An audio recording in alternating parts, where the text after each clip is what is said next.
Kumonsulta raw sa isang abogado ang showbiz columnist entertainment vlogger na si OG Diaz upang malaman kung may laban ba talaga ang isang incident ni Vice Ganda at Ayon Perez sa noontime program nilang It's Showtime.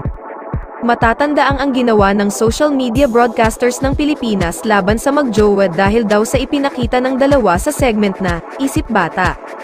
Kaya nais malaman ni OG kung may basis bang legal ito at pwedeng gumulong ito.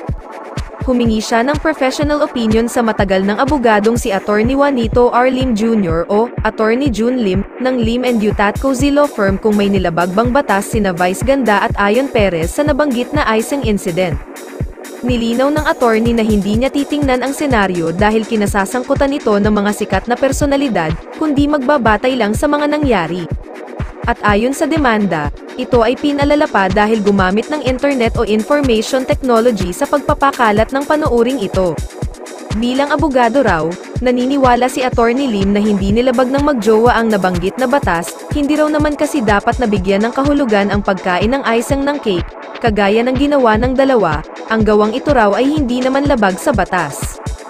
Bilang abogado po, ako ay naniniwala na hindi nilabag ni Vice at Ayon ang nasabing batas, ang pagkain ng icing sa cake in itself, ang gawang ito ay hindi naman labag sa batas. Maaaring sa tingin daw ng manggilan nila na ito ay hindi maganda, pero hindi raw ibig sabihin ay maaaring sila lang daw ang nagbigay ng mali siya kina Vice Ganda at Ayon Perez. Napatanong tuloy ang abogado kung sasampahan din ba nila ng kaso kung sakaling hindi sikat na personalidad ang gumawa nito, isang babae at lalaki, o kaya naman ay isang politiko.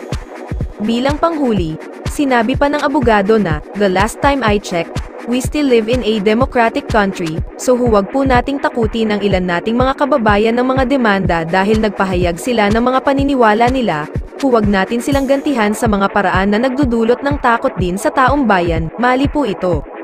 Sa pananaw ng abogado, hindi karapat-dapat kasuhan si Vice at mukhang madidismiss din daw ito, samantala, wala pang tugon, reaksyon, o pahayag ang social media broadcasters na nagsampa ng laban kina Vice Ganda at Ayon Perez hinggil sa mga naging pahayag ni Attorney Lim.